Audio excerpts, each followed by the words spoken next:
So think about this.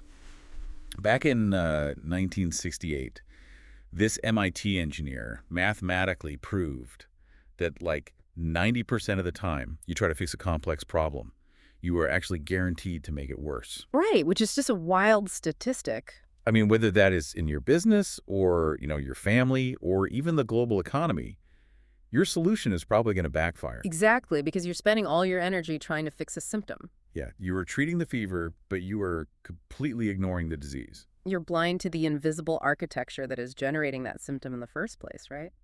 Welcome to today's deep dive. Our mission today is to give you a massive shortcut to being deeply well-informed by exploring this highly influential, yet, weirdly under-the-radar document. Yeah, it really is a hidden gem. It's a comprehensive analysis of the 1968 classic Principles of Systems by J.W. Forrester. And the central, earth-shattering thesis of this deep dive can be boiled down to just 5 words. Structure determines behavior. It is a profound shift in perspective. I mean, the core argument here is that the behavior of any complex system, a global supply chain, an ecosystem, a multinational corporation, it's not the result of random events. Right. It's not even really the result of individual human decisions or like toxic leadership personalities. It's the result of the system's underlying structure. The actual wiring. Yes. The way the various parts are structurally wired together forces certain behaviors to emerge almost inevitably. Okay, let's unpack this, because if structure truly determines behavior, then practically everything we are taught in business school or, public policy about solving problems, it's all flawed. Totally. We are constantly told to look for the bad apple or find the specific event that caused a crisis. But to understand how to see this hidden structural wiring, we first have to understand the mind of the guy who mapped it out. J.W. Forrester. Right, who lived from 1918 to 2016. And he was not a sociologist or an economist. He was an MIT computer engineer. An absolute pioneer. Yeah, he invented magnetic core memory and actually created some of the very first computer animation. He was a hardware guy through and through. And what's fascinating here is that engineering background is the fundamental key to his entire philosophy. During World War II, Forrester worked at MIT's Servomechanisms laboratory. Which sounds incredibly sci-fi. Right, but his primary job was developing servo mechanisms for controlling radar antennas and anti-aircraft gun mounts. He was literally building physical systems that had to track moving targets, calculate their own errors, and self-correct in real time. So just to make sure we are clear on the jargon here, a servo mechanism is basically an automatic device that uses error-sensing negative feedback to correct itself. Right on. Like if the gun mount doesn't constantly read where it currently is, compare that to where the target is moving, and feed that information back into its own motor to adjust, it just misses. That is the perfect definition. And this highly specific, highly technical engineering work on feedback control systems gave Forrester this completely unique lens on reality. Because he realized it applied to everything. Exactly. Years later, he realized that the mathematical principles governing a radar antenna trying to lock onto a bomber are the exact same structural principles governing a corporation trying to lock onto product market fit. Or a city trying to balance housing with its population. Right. He took this hard engineering logic and used it to found an entirely new field called system dynamics. He published these massive works on industrial and urban dynamics, but this 1968 book, Principles of Systems, provided the essential conceptual framework. It is the grammar of how reality actually functions. But there is a huge barrier to us understanding this, which our source material points out beautifully. We don't lack the raw intelligence to understand systems. We just desperately struggle to actually see them. We really do. There is this incredibly poetic quote in the text from a Chinese reader quoting the 11th century poet Su Shi. He goes, "I don't recognize the true face of Mount Lu because I am standing inside the mountain." It captures the human dilemma perfectly. We are permanently stationed inside the systems we are trying to understand. You can't see the shape of the mountain when you are standing in the middle of the dense forest on its slopes. No, you only see the trees immediately in front of you. You see the immediate events. And that relates directly to you listening to this right now. You are likely inside the mountain at your job or in your industry. You can't see the system because you are a functioning component of it. Exactly. Just like an algorithmic trader is part of the financial system, or a middle manager is just a node in a corporate resource allocation system. You are standing inside the structure, which renders the structure invisible to you. Which leads to Forrester's argument that without an integrating framework, all the information you gather just remains a hodgepodge of fragments. Just noise. Right.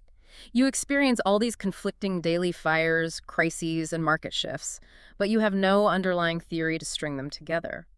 To see the mountain, we have to pull back and learn how to map its topology. So if we are blind to the system because we are inside it, how do we get that bird's eye view? Forrester realized that before we could map the mountain, we had to invent an entirely new language to describe it. A new grammar. Yes.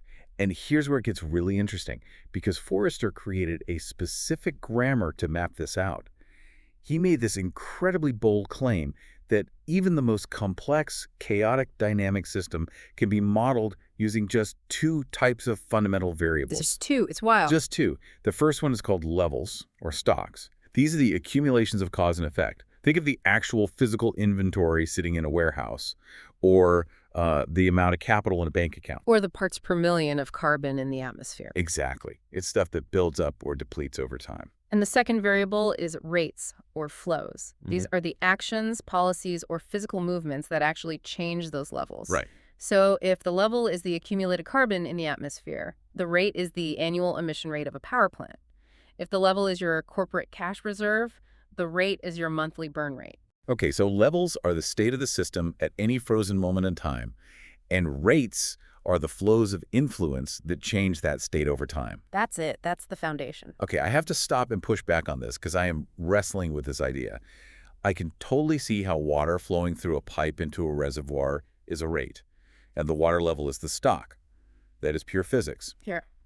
But you're telling me that human beings making complex, emotional, unpredictable decisions in a boardroom, like a CEO panicking about a PR crisis, can be boiled down to the exact same variables as water flowing through a pipe.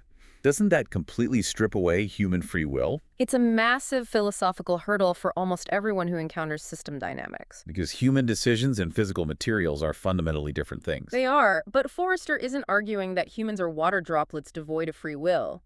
The crucial thing to understand is that levels and rates are conceptual, not strictly physical. Okay, what do you mean by that? Well, a level is simply an accumulation. That can be physical inventory, yes, but it can also be an accumulation of employee morale or an accumulation of brand reputation. A rate is just the flow that alters that accumulation. But humans still aren't simple on-off valves. We have context, we have biases, we evaluate things before we act. Which is why Forrester introduced what he calls auxiliary variables into his models. Think of auxiliary variables as the contextual dials that influence our decisions before a rate actually happens. Okay, so like a modifier. Exactly. For example, a business's decision on how many products to manufacture isn't just a simple static rate. That rate is determined by auxiliary variables like the CEO's desired profit margin, the perceived aggressiveness of a competitor, or the expected cost of raw materials. Got it. So these auxiliaries form the complex logic that feeds into the rate, which then alters the level. Precisely. The structure constrains those choices to such a degree that, in aggregate, they behave like flows. Okay, that makes a lot more sense. The auxiliaries capture the human logic and policy rules, which then dictate the rate. But mapping out variables on a whiteboard is just creating a static picture. If we want to understand behavior, the actual dynamic chaos of the real world, we have to see how these variables interact in motion. We have to look at the loops. Exactly. And to do that, the source material requires us to distinguish between an open system and a feedback system. An open system is one where the outputs respond to inputs, but the outputs have absolutely no influence on future inputs. Like a wind-up toy. You wind it, it walks until the energy is gone, and it stops. The act of walking doesn't wind the spring back up. Exactly. The real world, however, is almost entirely composed of feedback systems. These are closed-loop architectures where information about the system's current state is fed back to influence its future behavior. So a feedback loop connects a decision, which controls an action, which changes the level of the system, which generates new information about that new level, which returns back to the decision maker to trigger the next action. You've got it. And there are two fundamental types of these loops, negative and positive. Now, we aren't talking about a simple household thermostat here. Let's look at how these loops operate at scale. A negative feedback loop is goal-seeking. It tries to force a system into equilibrium. Right, but when you add time delays into a negative feedback loop, it creates massive instability. Oh, yeah. The bullwhip effect in a global supply chain is a prime example of a negative feedback loop gone wrong due to delays. Let's say consumer demand for a microchip spikes by just 5%. A tiny bump. Right. The retailer sees the spike, but because it takes time to ship, they order 10% more from the wholesaler just to be safe. Right, and the wholesaler gets that delayed order, panics about a shortage, and orders 20% more from the manufacturer. And then the manufacturer sees the 20% spike, assumes a massive market boom, and invests billions to build a new fabrication plant. Which takes years. Exactly. By the time the plant is built 2 years later, the original 5% consumer spike has normalized, the market is flooded with chips, and the manufacturer faces bankruptcy. That is terrifying. Everyone in that chain was acting rationally based on their local information, trying to seek equilibrium, a negative feedback loop. But the structure of the delays caused the entire system to oscillate violently out of control. And then you have positive feedback loops, which are the amplifying loops. They don't seek equilibrium at all. They seek exponential growth or exponential collapse. Right, they just compound. Like if you've ever watched a rumor tear through your office or watched your credit card debt spiral because of interest, you've been trapped in a positive feedback loop. Or in modern finance, algorithmic stock trading causing a flash crash. That is a pure positive feedback loop. One algorithm sees a slight dip in a stock and sells. The next algorithm reads that sale as a downward trend and sells faster. Which drops the price further, triggering thousands of other algorithms to dump their shares. Within minutes, billions of dollars are wiped out. The output of the sale becomes the input for the next sale, amplifying the collapse. And when you combine multiple positive feedback loops driving exponential growth with multiple negative feedback loops and time delays pushing back to constrain that growth, You get reality. you generate the chaotic, unpredictable behavior that characterizes our modern world. Which brings us to the core problem. If these loops dictate everything from supply chains to stock markets, why are human leaders so terrible at managing them? I mean, we constantly see incredibly intelligent executive teams drive successful companies straight into a wall. This raises an important question about the tools we use to navigate reality. Forrester observed that all human decisions are based on models. We do not have a physical corporation in our heads. We have a mental model of how that corporation works. We have a mental model of how consumers will react to a price hike, or how employees will respond to a new policy. Exactly. But the source material makes a devastating critique of human biology here. Our mental models are deeply structurally flawed. We just cannot track multiple interacting feedback loops in our heads. We can't do nth-order dynamic math while sitting in a strategy meeting. We really can't. Anyway, before we move on, what exactly do we mean by nth order here? I want to make sure we aren't just throwing around buzzwords. Fair point. When we talk about an nth-order dynamic system, we are talking about a system with multiple layers of levels and rates interacting simultaneously over time, where the rules of the system constantly change based on its previous states. Okay, that's heavy. Imagine playing 3D chess, but every time you move a knight, the rules for how the bishop moves change, and the board itself tilts based on a time delay from a move you made 3 turns ago. Oh, wow. Yeah, the human brain is simply not evolved to reliably simulate those consequences. Which is why Forrester believed we have to get these mental models out of our heads and translate them into formal models, flow diagrams. And in these flow diagrams, there is one specific element that the source material identifies as the most dangerously neglected part of system analysis: the information links. Forrester calls this the nervous system of the feedback loop. It's so critical. We obsess over the physical flows, right? We meticulously track the physical inventory, the cash flow, the head counts, but we often completely ignore the information flows. Because information is invisible. But without accurate information flowing back to the decision makers, all their decisions are blind. Yeah. If an executive is making a critical hiring decision based on a quarterly report that is already 3 months out of date by the time it reaches their desk, they are responding to a reality that literally no longer exists. Let's build a mental simulation right now to show how this works. Hmm. Let's map out a modern corporate disaster using Forrester's grammar. Okay, let's do it. Level the public trust in a company. Rate the flow of negative press articles. Auxiliary variable, the CEO's defensive social media posts. The system starts with a small PR scandal. The negative press flows in, which drains the level of public trust. Right. The CEO gets the information that trust is dropping. Instead of fixing the product, the CEO adjusts their auxiliary variable and fires off a bunch of defensive, angry tweets. which immediately accelerates the rate of negative press, Yes. which further drains the level of public trust, which causes the CEO to panic and tweet even more aggressively. Exactly. That is a positive feedback loop mapped out in system dynamics. The CEO thinks they are fixing the problem, but their actions are structurally guaranteed to make it worse. Guaranteed. But getting back to the philosophy of this, I was reading the section in the source document about differentiation versus integration. It struck me that our entire modern education system is built on analytical differentiation. If a car engine is broken, we take it apart, isolate the spark plug, fix it, and put it back. But you can't do that with a complex human system. No. That is the trap of analytical differentiation. When faced with a failing company, a traditional manager's instinct is to break it down. They isolate the sales department from the marketing department, study them separately, and try to optimize one broken piece. Just fix this spark plug. Right. But system dynamics argues that this is fundamentally flawed. Integration is the philosophical process of understanding how those parts come together to form a whole. You cannot understand the system by dissecting the parts. You have to study the relationships between the parts. It's like trying to figure out why a cake tastes terrible by putting the raw flour under a microscope. You will never find the answer in the flour. Integration is looking at how the flour interacts with the yeast, the heat of the oven, and the time it bakes. System dynamics is the recipe, not the ingredients. And once Forrester formalized these relationships into rigorous equations, he gave us a superpower: computer simulation. He used a program called the Dynamo compiler.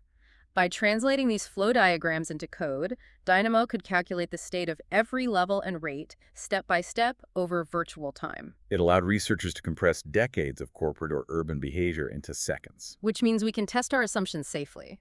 We don't have to bankrupt a real-world supply chain to see if a new inventory policy works. We just simulate it. If your mental model of the CEO's Twitter strategy is flawed, the computer simulation will immediately show you the disastrous runaway collapse in public trust before a single tweet is ever sent. Exactly. So, what does this all mean for us on a personal daily level? Because the source material insists this isn't just a neat engineering trick for supply chain managers. It fundamentally alters human psychology. It really does. The text outlines 3 distinct character archetypes to explain how people react to the world once they understand or fail to understand system dynamics. Let's look at the first one, the event thinker. The event thinker is the surface dweller. This is the archetype of someone who is entirely reactive, focused only on short-term horizons, and superficial in their analysis. They respond constantly to the immediate crises, the events, without ever searching for the underlying structural causes. As a result, they are perpetually exhausted and frustrated because the exact same problems keep recurring. We all know this person. Let's look at a classic event thinker vice president of sales. Revenue drops for a quarter. That's the event. The event thinker VP immediately panics and mandates that every sales rep must make 50 additional cold calls a day. And it works, right? For about a week. Revenue bumps up slightly, but then burnout sets in, the reps get exhausted, the quality of calls plummets, employee turnover spikes, and 3 months later, revenue crashes even harder. And the event thinker VP doesn't see the feedback loop they triggered.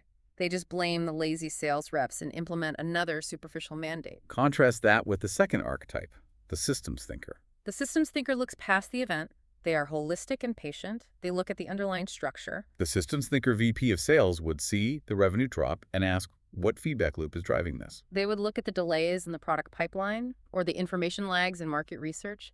They understand that real change requires altering the underlying architecture. And because they know that it involves the slow accumulation of levels, they don't expect instant overnight fixes. Exactly. And then you have the third archetype, which is taking it to the absolute highest level of mastery, the modeler. This is the person who is rigorous enough to actually translate that structural understanding into testable equations. They map the mountain, code the simulation, and prove the mechanics before they act. What's brilliant. If we connect this to the bigger picture, this is the true, enduring legacy of principles of systems. As the reviews and critiques in the source material point out, it is certainly a foundational textbook for STEM fields. Absolutely. But its real gift is that it offers human beings an entirely new faculty of perception. It trains the human mind to perceive dynamic complexity. And that specific type of complexity characterizes the most existential, intractable problems facing humanity today. from the delayed feedback loops of climate change to the amplifying loops of economic inequality to global pandemic responses. It gives us the tools to finally step outside the forest and see Mount Lu for what it really is. And I want to leave you, the listener, with one final, provocative thought to mull over as you go about your week. We've talked a lot about structure determining behavior in global supply chains and stock markets, but I want you to apply this to the people in your own life. Oh, this is good. If structure truly determines behavior, then the next time you find yourself complaining about a toxic coworker or a lazy boss or a team that just won't collaborate, stop and ask yourself, are you just acting as an event thinker right now? Are you just looking at the surface symptoms of their behavior? What if it's not a people problem at all? What if there is a poorly designed, entirely invisible structural feedback loop in your workplace? Maybe a flawed incentive structure or delayed information link that is mathematically guaranteeing their exact behavior. Wow. Because if that is true, you can't just yell at the person. You can't just fire them. To change the behavior, you have to change the structure. That realization is the essence of systems thinking. It forces us to move past blame and apply empathy through structural understanding. Thank you so much for joining us on this deep dive. Keep questioning your mental models, watch out for those hidden feedback loops, and keep looking beneath the surface of the mountain.